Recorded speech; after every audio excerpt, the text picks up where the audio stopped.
Ассалому алейкум ва рахматуллохи таала ва баракатуху ва мағфиратуху.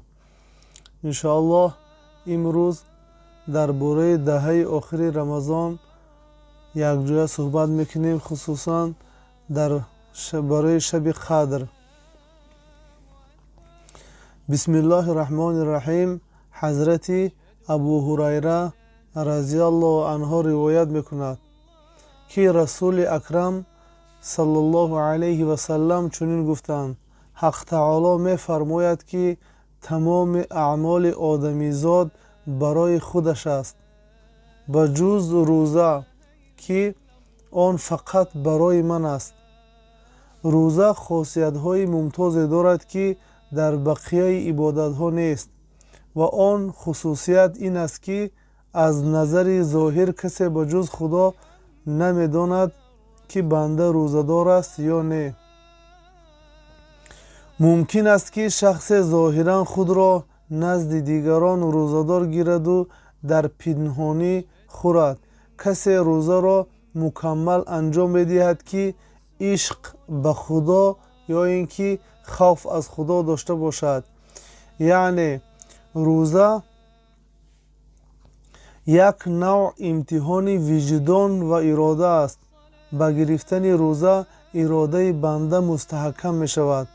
Масалан, дар наздаш навъҳои гуногуни хӯрокиҳову нӯшокиҳо ҳаст. Нафаре нест, ки ӯро бипояд, аммо рӯзадор дар дил яқин ҳосил мекунад, ки Худованд вайро дида истодааст. Дар як ҳадиси қудсӣ омадааст, ки Худои таоло мефармояд: Ас-савму ли ва ано аҷзи биҳи. Яъне рӯза барои ман аст ва мукофоти рӯзаро низ ман медиҳам. Сайф Зафари Бухорӣ овардааст, ки Худои таолоро фариштаест, ки ба адади ситораҳои осмон чашмҳо дорад. Он фариштаро фармон бошад, ки он чи аз ибтидои олам то интиҳои олам офаридам шумор кун. Дар замон он фаришта шумор мекунад ва фармон мешавад, ки савоби рӯзадорони моҳи Рамазонро низ ҳисоб кун. Чанд ҳазор сол он фаришта шумор мекунад, наметавонад, ки ҳатто савоби як рӯзадорро ҳам ҳисоб кунад. Он гоҳ фаришта мегӯяд: Илоҳо, савоби рӯзадоронро ба карами худ изофат кардаӣ. Ман наметавонам, ки онро ба шумор оварам. Бубинед, ки дар сурати пок рӯза гирифтани банда чӣ қадар соҳиби савоби бешумор мегардад.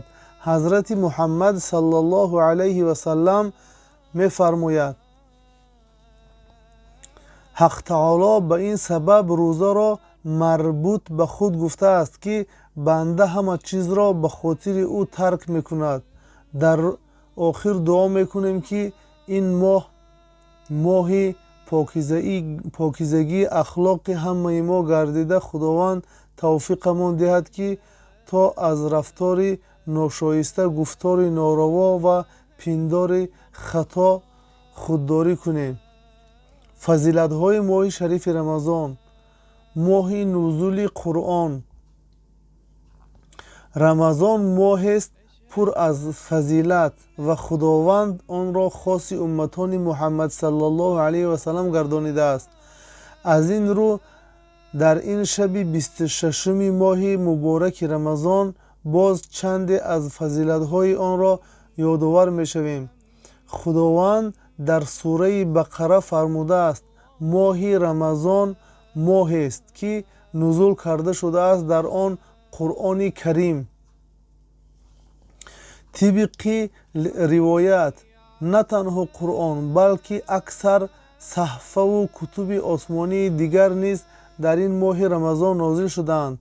Чунончи саҳифаҳои ҳазрати Иброҳим алайҳиссалом дар шаби аввали Рамазон ва Таврот ба ҳазрати Мусо алайҳиссалом дар 6-уми моҳи Рамазон нозил шудааст. Фосила байни нозилшавии саҳифаҳои Иброҳим алайҳиссалом ва Тавроти Мусо алайҳиссалом 700 сол буд. забури Довуд алайҳиссалом дар шаби 19 рамазон нозил шудааст. фосила миёни тавроту забур 500 сол буд. инҷили Исо алайҳиссалом дар шаби 12 ё 13 рамазон нозил шудааст. фосила байни нозилшавии забур ва инҷил 1100 сол буд. тавре дар сураи Қадр омадааст ки худованд Қуръонро дар Лайлатулқадр нозил кардааст.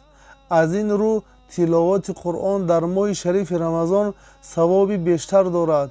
дар Явоқитулаъмоли Мавлоно Аҷмершоҳи Нақшбандӣ омадааст ки ҳазрати Ҷабраил алайҳиссалом ҳар сол тамоми Қуръони шарифро ба ҳазрати Муҳаммад саллаллоҳу алайҳи ва саллам дар ҳамин моҳ тиловат мекунад. дар баъзе ривоят омадааст ки расули Худо саллаллоҳу алайҳи ва саллам тиловат мекарданду Ҷабраил алайҳиссалом истимоъ менамуд. уламо бар ин ривоят такя намуда хатми Қуръонро дар Рамазон мустаҳаб шумурдаанд. дарвозаи махсуси ҷаннат барои рӯзадорон. ҳазрати Саҳл ибни Саъд разияллоҳу анҳу нақл мекунад ки расули акрам саллаллоҳу алайҳи ва саллам фармуданд: ҷаннат 8 дарвоза дорад. яке аз онро Райён мегӯянд. аз ин дарвоза танҳо рӯзадорон дохил мешаванд. нақл аст ки оташпарасте писари худро бинобар дар моҳи шарифи Рамазон дар ҳузури мусулмонон таом хӯрданаш танбеҳ карда гуфт: чаро эҳтироми моҳи Рамазони мусулмононро намекунӣ? ҳамон ҳафта он оташпараст вафот кард. олиме хоб дид ки он оташпараст дар ҷаннат сайр карда истодааст. олим пурсид: оё ту маҷусӣ оташпараст набудӣ? ӯ гуфт: бале, қаблан оташпараст будам, аммо вақте маргам наздик омад, худои таоло ба хотири эҳтироми Рамазон маро тавфиқ дод ки ба имон мушарраф шавам. Назҳатул маҷолис. савоби ибодат дар Рамазон афзун мешавад. ҳазрати Муҳаммад саллаллоҳу алайҳи ва саллам фармуданд: касе ки дар моҳи Рамазон намози фарзро адо кунад, савоби он баробари 70 намози ғайри Рамазон аст. Рамазон моҳи сабр асту савоби сабр ҷаннат аст. дар ҳадиси дигаре ба ривояти Ибни Умар разияллоҳу омадааст: ҷаннат аз ибтидои сол то ба интиҳои сол барои Рамазон зиннат дода мешавад. вақте рӯзи аввали Рамазон фаро мерасад, аз зери арши илоҳӣ насими хуше вазида баргҳои дарахтони ҷаннатро ба ҳаракат медарорад. ҳурони биҳиштӣ мегӯянд: парвардигоро, бандагони солиҳатро ҳамсарони мо бигардон ва ба лаззати суҳбати онон чашмони моро серу сард намо ва ба лаззати суҳбати мо чашмони онҳоро серу сард бинмо. ва охиру даъвона анил ҳамдулиллоҳи раббил оламин. бародаро, дар ин ҷо суҳбатморо ба охир мерасонем. иншоаллоҳ бо дар оянда якҷоя суҳбатҳо мекунем. ба канал даромада обуна шавед, лайкро пачақоша буроред ба канал. ҳама вақт мо бо шумоем. ва саллаллоҳу таъала ва саллама ало хайри халқиҳи Муҳаммадин ва олиҳи ва асҳобиҳи аҷмаин. Амин ва раббул оламин бирахматика я арҳамар роҳимин.